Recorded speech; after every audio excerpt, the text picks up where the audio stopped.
Hello, everyone. Today's episode is such a good one, especially if you've ever felt overwhelmed trying to actually carry out an elimination diet in real life. At Nutrition Resolution, food education is always the foundation of our work. We spend a lot of time helping clients understand the why behind elimination diets like low FODMAP, SIBO related protocols, and LEAP MRT, and how we use them strategically as part of a functional root cause approach. These tools can be incredibly effective for calming symptoms, identifying triggers, and ultimately expanding the diet back out so you can tolerate more foods and feel well long term. Where many people get stuck, though, is moving beyond education into execution, figuring out what to cook, how to keep meals simple, and how to eat in a way that still feels nourishing instead of restrictive. And that's why I'm so excited to bring today's guest on the podcast. I'm joined by Laurie Gauguin, a professionally trained chef with decades of experience who has dedicated her work to helping people implement elimination diets in a realistic, sustainable way. Laurie has cooked custom meals for clients following medically prescribed diets for years, and she's also been through the elimination process herself, having completed the LEAP protocol under the guidance of her own dietitian, an experience that played a huge role in shaping her approach. That firsthand perspective is what led her to write her book, Heal Simply: 1, 2, 3 Ingredient Recipes for Elimination Diets, which is designed to help people take a short, limited food list and turn it into meals that actually work in daily life. In this conversation, we talk about why simplicity matters, where people tend to feel overwhelmed once they leave the appointment and go home to cook, and how shifting your mindset around food can make elimination diets feel far less all or nothing. If you're exhausted by meal planning, decision making, or the constant mental load around food, I think this episode is going to feel like a breath of fresh air. Hello, everyone, and welcome back to the Gut Health Dialogues. Today, I have a guest that I'm really excited about because she's going to help us really talk about putting rubber to the road and actually implementing one of the things that's the hardest thing to do for a lot of our clients, which is actually follow specific type of diet plan, especially when we're talking about elimination diets, when you have very few ingredients to work with at first. So our guest is Laurie Gauguin, and she is a chef and she's written a book. And so, Laurie, welcome. Thank you. Nice to be here, Alyssa. So, why don't you tell us a little bit about how did you end up doing this work, specifically not only as a chef, but helping people with elimination diets like SIBO, low FODMAP, or the LEAP diet? Mhm. Well, it seems like my whole career led me to dealing with people, helping people with special diets. I started out working for restaurants and catering companies, and whenever there was a guest who came in who had a special dietary need, chefs didn't want to deal with it. So I volunteered. So I would create meals that were safe for people to eat. And over time, my business evolved. I started to be a private chef. And then people were attracted to me because I was willing and enthusiastic about helping people with special diets. And I had my own health journey as well, where I developed some issues that needed to be resolved through diet. And I hired a dietitian to help me along this journey. So I have a lot of empathy for people who have to eat in a restrictive manner for a period of time, and I'm really happy to help them with this. Okay, so you were working as a chef with other chefs in a kitchen, and you would get orders for a special diet, and they didn't want to deal with it. And you had a knack for it, it sounds like, even before you had your own issues. I did. And plus, I just care about people. And when you go out to eat, you want it to be a pleasant experience. And if people had certain needs, it didn't mean that they should be excluded from that experience. So I liked the sense of caring for people. And I also liked the creative challenge. And I was also very well versed in different foods at that time. Foods in restaurants and whatnot were very not health focused. People are a lot more educated right now than they were back then. I'm talking about more than 20 years ago. So it was just, I was just drawn to it. I like the challenge and I like to nurture people. So it was a good combination for me. And then you ended up developing food sensitivities on your own, right? Because what you're talking about in a restaurant, was it more general things? Was it like gluten-free or dairy-free or allergies, that sort of thing? It was occasionally I would have someone come into the restaurant with myriad food intolerances, but mostly it was gluten or dairy free. Those are the main ones that came in. So, And those so are some of the yes, most common ones. And certainly that's hard enough when you have to be gluten-free or dairy-free or avoid something you're allergic to. But a lot of these elimination diets, you're given a long list of foods to avoid. So diets like low FODMAP or low histamine or the 7 food allergy elimination diet. And then if you take it a step further with MRT Leap, which is a really effective diet plan that walks you through different phases of pinpointing and addressing your different food sensitivities and other food triggers, you're not just given a list of foods to avoid, you're given a list of foods that are the only foods and ingredients you can eat for 2 weeks. And then you build on that. So that takes it even further. And that's the diet plan you found yourself on, right? yes, I worked with a dietitian who was a certified leap therapist, and I did the elimination diet. I did that diet, I think, for at least 3 months, and I was very faithful to it. I did not cheat because I know that if you eat foods that you're not supposed to eat, then you're not going to get really valuable data that you can work with your dietitian to move further along with your healing. So I learned firsthand how challenging it is. And I kept thinking, I'm like, what would this be like for someone who is not a professional cook?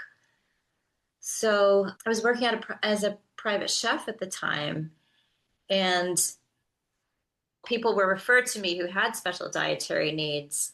And if they didn't live in my location where I worked, I'm in the San Francisco Bay Area. If they lived across the country, for example, and I did have people contact me from all over, I needed a resource to help these people. So that's why I created the book. Okay. So your book is called Heal Simply, and it's simple ingredient recipes for elimination diets. And I'm really excited about the book. So I'm actually a leap therapist. There's a couple of us on our team here at Nutrition Resolution. And when I first started doing leap therapy with clients, I mean, this book would have been a godsend because we were just scouring the internet. We were working with Oxford Biomedical Technologies that does the MRT test, which is the food sensitivity test that we use to guide the LEAP protocol. They provide a lot of resources as well as far as recipes and things, but your book is by far the most comprehensive I've seen, and just how it's organized, how it's laid out, how easy it is to bookmark certain recipes and navigate it. So I'm super excited for you to share with us about that. Before we get into that a little bit more, what did you notice clients struggling with the most as you were doing this work? Most people who came to me, they said, okay, I'm given a list of 12 different foods, but there's not a common theme among them. So I don't know how to create breakfast, lunch, and dinner. Like, for example, I had one client, she was able to eat tuna, salmon, blueberries, thyme, rice, these kind of random list of ingredients. And she said, how am I going to make breakfast with these ingredients, for example? I mean, she had more ingredients than the ones I just listed, but there weren't very many more. So it was challenging, and it was challenging for me too. And it was fun. Back then, this was talking about maybe 10 years ago, I would create custom recipe books for clients who called me up. And over time, I realized it's far too time consuming, and I wasn't able to serve as many clients as I would like because it was so time consuming. But it was fun for me to find out how we would do breakfast, lunch, and dinner. So, getting back to your question, I'm sorry, I'm digressing a little bit. That was the biggest challenge people had. I have this list of disparate, varied ingredients, and I don't know how to combine them in a way that makes sense for breakfast, lunch, and dinner. Right. That's especially a challenge for Leap because everybody's test results are different, and your body's basically telling us what food you can tolerate the best, and that might be very random. And a good leap therapist will make sure that you have an oil you can use that would work with breakfast, lunch, and dinner, that you have some seasonings, you have at least something from all the food groups, but we still are left up to what your body's going to dictate, at least for those initial phases. What would you say surprises clients most once they start working with these recipes or trying to cook in this way? It's really fun for me because they're excited. It's remarkable. I actually had a father and daughter who were on two separate diets. They both did the leap diet, but as you just said, they each had their own specific list of ingredients. So it was gave them recipes separate for each other, and they made it a bonding experience. It was really fun. And they sent me photographs of the meals that they made, and it made them feel empowered because they were able to make something that tasted good. It was easy to prepare and something that they never would have dreamed of because they were used to the traditional egg breakfast or cereal breakfast or whatnot, just as an example. And this kind of opened up their eyes to different possibilities. Yeah, So it gives people hope. It gets people motivated to do the diet because it can be fun trying something yeah. new.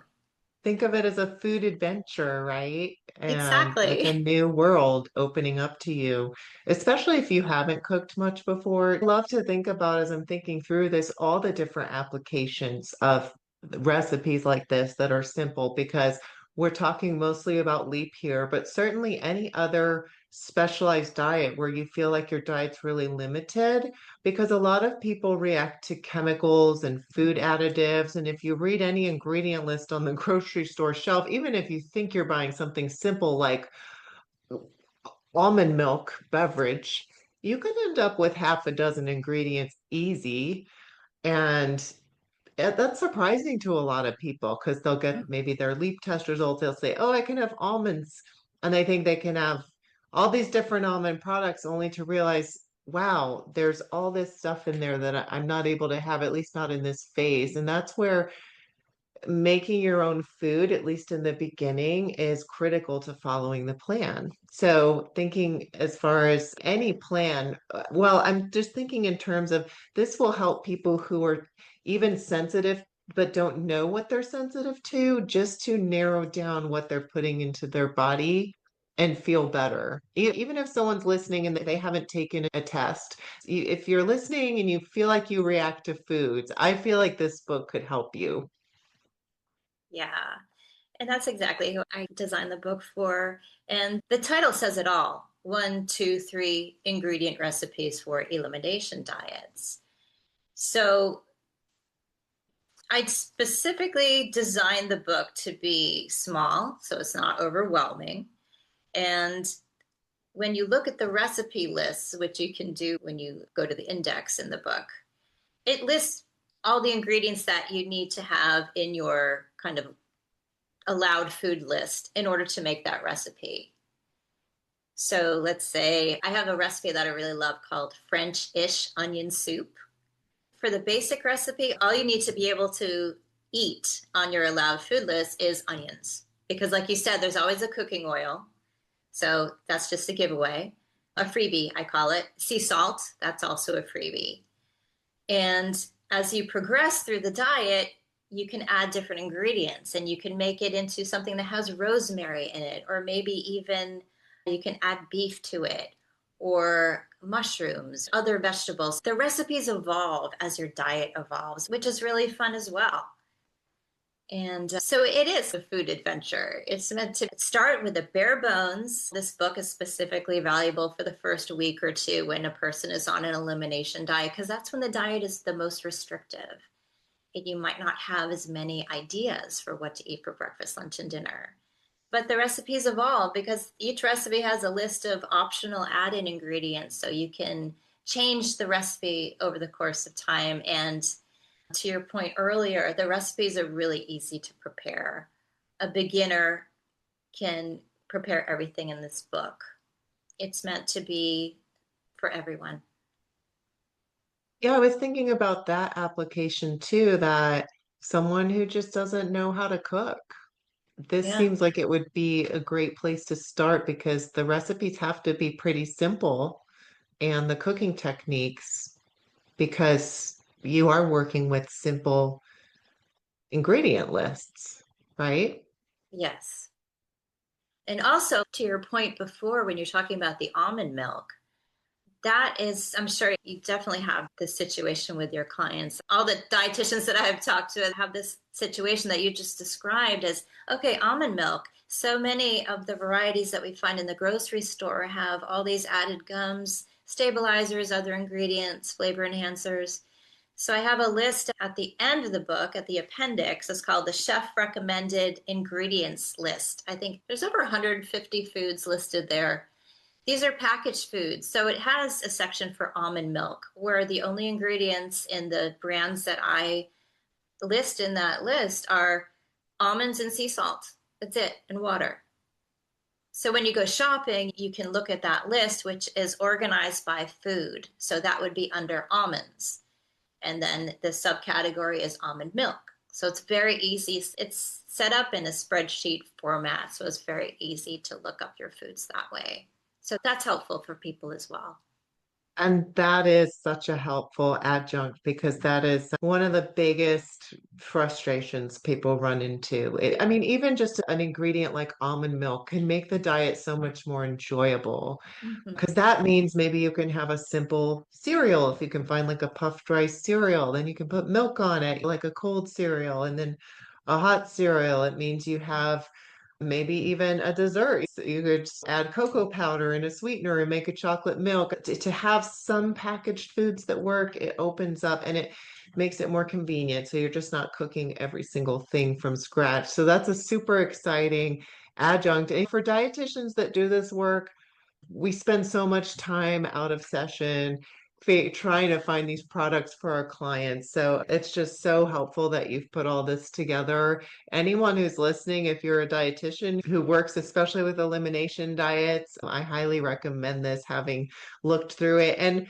you mentioned earlier how the chapters are organized, and I really, really appreciate as you're leafing through or swiping through the digital, because it's a digital book, when you're listing the recipes in the chapter, you do list all the ingredients in the recipe title, right? Or the main Mm-hmm. ingredients of the core recipe, because otherwise it gets frustrating when you think, oh, okay, this is a recipe I can have. You open it up and then, nope, there's ingredients in here that I can't have. You go back out, you look for another one, you open it up, nope. And that can just get extremely discouraging. So this just allows you to skim, see, okay, in this recipe, I can have all those ingredients. Boom, you open it up and you're happy. So, Exactly. Yeah, I was very intentional in the way I designed this. And the designer that I hired, they were amazing, the team that I worked with. So there are hyperlinks to everything. To take it one step further, like you said, you can actually look at the recipe list and know which recipes have the ingredients that are allowed in your diet. But another feature that you can do also is use the search button and search for a specific ingredient. Like, okay, I can eat beets. Let's type in beets and it'll show you all the recipes that have beets in them.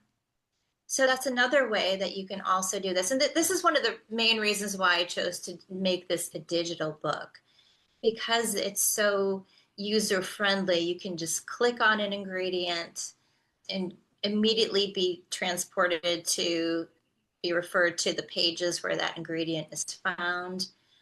And so you can cross reference, you can bookmark. I'm very proud of this book and I'm excited about it because I love it so much, because it's helped people, and that is so meaningful to me when I can help clients to regain their health. And that's been the focus of my work for at least the past 12, 15 years. So when people become hopeful that they can do this diet on their own, I mean, that's huge. And that's the way yeah. they heal. If your clients stay on the diet, there's that much better chance that they're going to heal and that you can use all your skill set to enable them to do so. So, Yeah, being able to actually prepare foods that sustain you, meals that sustain you physically, but also keep you emotionally engaged and happy and not send you into frustration, discouragement. It makes all the difference between you being able to implement such a what can be a very challenging eating plan otherwise. I've seen probably all the different scenarios because I've run definitely many hundreds of MRT tests and worked with a ton of these clients. And sometimes you get a much relatively simpler food list to work with. Your body shows you, oh, all these foods are okay that you like. Other times you get a list where it's stressful because maybe there's not a lot of foods that you like, or maybe there's not a lot of foods that will sustain you by themselves. And if you just look at a food list, it can be overwhelming to see. And people sometimes will look at that and feel like there's nothing I can eat, when really that's not true at all. I don't think I've ever seen a test result where the person wouldn't have enough to eat. But if you don't know how to take those ingredients and transform them into satisfying meals, the patient will either just fall off, not be able to do it, and then we've failed it at this attempt and they're going to Yeah. continue suffering, or they're going to be hungry and they're just going to suffer. And it's just going to be a really rough road. And when you're hungry, you're not feeling good either. So we're doing all this to feel better, but your blood sugars are crashing, you're cranky. So this is going to be such a helpful tool. And I can tell that you're on a mission Yeah, to I am. help It really means people. a lot to me. Yeah, because I mean, I've been cooking professionally for more than 25 years. I'm a veteran at this, and I've done everything from making wedding cakes to uh, beef Wellington to vegan food back in the 90s. This by far is the most rewarding work I have ever done. And I just love it. And the clients that I cook for in person in the Bay Area, they're wonderful, like family. And it really means a lot to me. I've been in these patients' clients' shoes. I know what it's like to feel terrible. And I know what it's like to finally find the foods that work for your body. And it's just so liberating because you can go out and live your life. Like I had one client, she had to take leave from her job because she had really severe IBS. And that was debilitating for her. And after a few months, we worked together and she was really diligent with her diet and seeing multiple practitioners to get her well again. She was able to go back to working. She was able to go swimming again, be back in the tennis court, spend time with her daughter in the playground. Like that's what makes life rich. Mm-hmm. So feeling well allows you to live your life better. And if you can find the foods that work for you and know how to cook with them, then that's a tool that's really, really valuable. Yeah, absolutely. So if somebody is listening, but they're just exhausted and overwhelmed with cooking or even just deciding what to eat, what would you say would be the biggest mindset shift you would want them to hear? Just that this is an opportunity to heal your body in a way that will allow you to enjoy life, to make you feel better so that you can enjoy everything that brings you pleasure in life and all the people that bring you pleasure. There's a ripple effect. And Yeah. working with practitioners such as yourself and having a toolkit, something like the book, there are resources that'll help the client to get there. Yeah, and I would want people to just know that you can do it with the right help. You can do it. Anyone can Yeah. do it as long as you're willing. And I know that people who are feeling so awful and struggling, they're willing. Usually, what the problem is, though, is lack of clear direction or confusion about clear direction, and then just not knowing where to start and not having a roadmap. And I think between a good dietitian who is specialized in whatever area you're struggling in and a book like this, which actually gives you tools and a roadmap really that you need to implement any special diet. I'm really excited to get this out to people. And anyone who's listening, we at our practice, we can help you get with various special diets. We specialize in GI issues, digestive issues, and food sensitivity, so we can get you set up and guide you through the LEAP process. If that might be helpful, that's specifically helpful for lots of different seemingly random symptoms around the body. But I think having a book like this to help you implement is just such a huge help.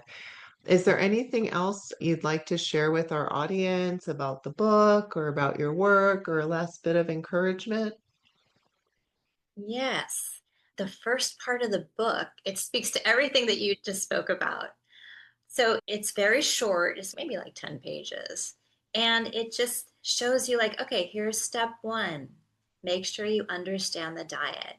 And I provide a list of questions like, before you start the diet, you should be able to answer these questions like, what foods am I allowed to eat right now? What quantity of foods can I eat? Do I need to keep a food diary? All these questions that if you don't know the answers to them, consult your dietitian and ask for clarification. Make sure you understand the diet before you go out and buy ingredients and start right away. Just it teaches you how to get organized. There's a section on motivation, like we were just talking about. Like, take 20 minutes aside and think about, what are the benefits of doing this diet?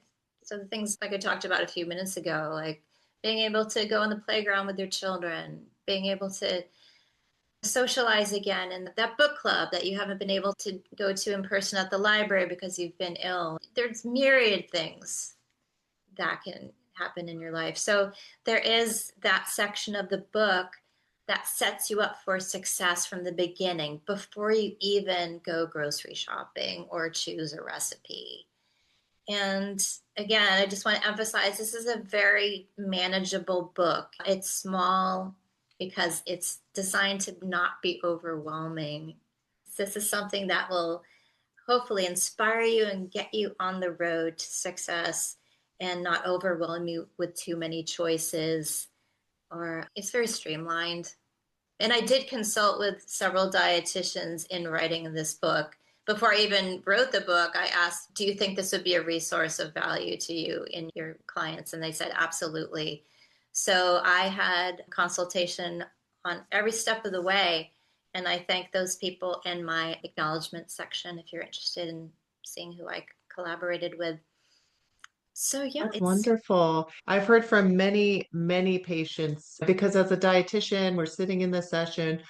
Here's a list of foods. We help you come up with some ideas, but we can't go home with you and like walk you through every single step. And I've heard many clients say, now all I need is a personal chef to help yeah. me implement this. And I feel like aside from that, this book is going to be the closest thing to really helping them pick up from there and actually implement. And I love that you mentioned tuning into why are you doing this again? Because here you're given a set of foods, a set of rules, maybe, and you want to remember in an empowering way why you're choosing to do this, why this is the next step of your journey. Because when things get hard, that's going to help you through, is to see that, envision that light at the end of the tunnel, which is definitely on its way, even if the road there is bumpy. So I love that you mentioned that, and that's in the intro of the book.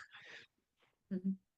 Yeah, it talks about getting your support system together, whatever that looks like for you, whether it be a loved one or other people on the diet. Yeah, so to have a strategy in place. So on those days that do feel hard, I mean, I did the diet too. There are days that feel hard. So remembering your why and tapping into your support network are really Yeah. helpful. I love that. And support, that's a good point because one of the other biggest issues people run into is just, okay, well, now I'm going to have to eat totally separate from my family because I'm making these foods over here. What would you say to clients who are concerned about that? Well, it could be an opportunity for the rest of the family to try something new. And you'd be surprised at how many times the other members of the family say, "Oh, that looks good. What are you eating?" I've had some clients that I cook for in person. They're like, "I had to hide my food because my daughter wanted to eat everything, and I'm on this special diet so that the meals were designed for me." So it can actually be fun and inclusive. And if there's any way that the family diet and the person on the elimination diet, if their diets overlap, that could be really fun. And again, the diets, the recipes, they're very bare bones and they have optional add ins. Again, let's talk about the French ish onion soup. The person on the elimination diet who's in week one, where onions are the only allowed food for that particular recipe. The other people, you put half of it in a different pot and add mushrooms and rosemary and carrots and whatnot and make it a little bit different for them. So you're eating different versions of the same meal. So that's also a possibility too. If you're excited about the meal that you're making for yourself on the elimination diet, a lot of times that's contagious. And the other people in your household are like, oh, that looks good. Can I try that? So, Yeah, I'm glad you answered that because that's what I say too, is it's not always possible, but usually it is possible to make the same meal for the family and maybe do different versions of it. Or maybe your husband wants to put some hot sauce on his or something, or your teenage son or whatever. But yeah, because these are regular foods, they might not be the most familiar. They might not be full of fat and salt and sugar, but that's good for your family members anyway. And it can, again, be a whole new adventure for eating healthier. And I've also had many clients say, like, there's just that one recipe where the kids are eating it up, and it's like, hey, wait, that's mine. That's all I can have for my yeah, snacks. Don't eat it all. So, I know it's fun how that happens. uh-huh. And yeah, so it can be a chance to have fun together and bond over dinner time. So Yeah. yeah, there's a lot of possibilities. And I like to think of it as possibility as opposed to restriction. There's a lot that you can do with these diets. If it seems like that you have random ingredients in your allowed foods list, it's a chance to be creative, and I help you find that creativity through the book. And hopefully, it's very easy and fun. Yeah. And I think one side benefit to clients that are doing this and their families is you end up learning how to be just a healthier eater, even though that may not even initially be the goal, because initially you might be suffering from symptoms or a medical condition where you need to pinpoint what your triggers are. You need to avoid certain foods that are causing inflammation or other types of symptoms. And that's the goal. It's not that this is like, oh, this is well beyond just general healthy eating, but by learning how to cook, learning how to prepare food simply without a lot of processed packaged ingredients, it's a whole new adventure of learning how to be healthier for yourself and your family. So I really just appreciate you sharing this with us and being on the podcast today. Oh, it was my pleasure. It was really great to speak with you, Alyssa, and share both of our enthusiasms for helping people become well and live great lives. So thank you for the Yeah. work that you do. Oh, and thank you as well. And we will absolutely be using this with many of our clients in our practice who are on these types of diets as a resource. So I'll be definitely be a customer of yours. And yeah, we're also going to include the links, two links, one to her website and one to download her book. We're going to put the links in the show notes. Did you want to explain about the link to the book? Oh, yeah. So it is an ebook, so it's delivered to you electronically. And there are a few ways that you can buy the book. You can go through Apple Books, and I recommend Apple Books if you have an Apple computer or an iPhone because the Reader app is already downloaded onto your device. So all you have to do is open up the book. If you don't have an Apple computer or iPad or iPhone, then there are options. You can buy it through Amazon, Barnes and Noble. And with both of those, Barnes and Noble and Amazon, you don't need to have a reader like a Nook or a Kindle. Both of those companies provide free apps, both desktop and mobile apps, so that you just download the free app and then that allows you to read the book on any device that you have. And it's also available in some libraries around the country too, so you can check to see if it's in the library. So there are multiple ways you can access the information. Yeah, that was really helpful for me because initially you sent me the Kindle link and I was like, oh, I'm sorry, I don't have a Kindle. And then you shared with me that there's an app, you just download it through Kindle and that you can then use their Kindle version. So I thought that was super helpful that basically anybody, regardless of the device, as long as you have a smartphone, that you can download the book. Exactly. All right. Well, thank you so much today, and hopefully our paths will cross in the future. Yes. Thank you, Alyssa.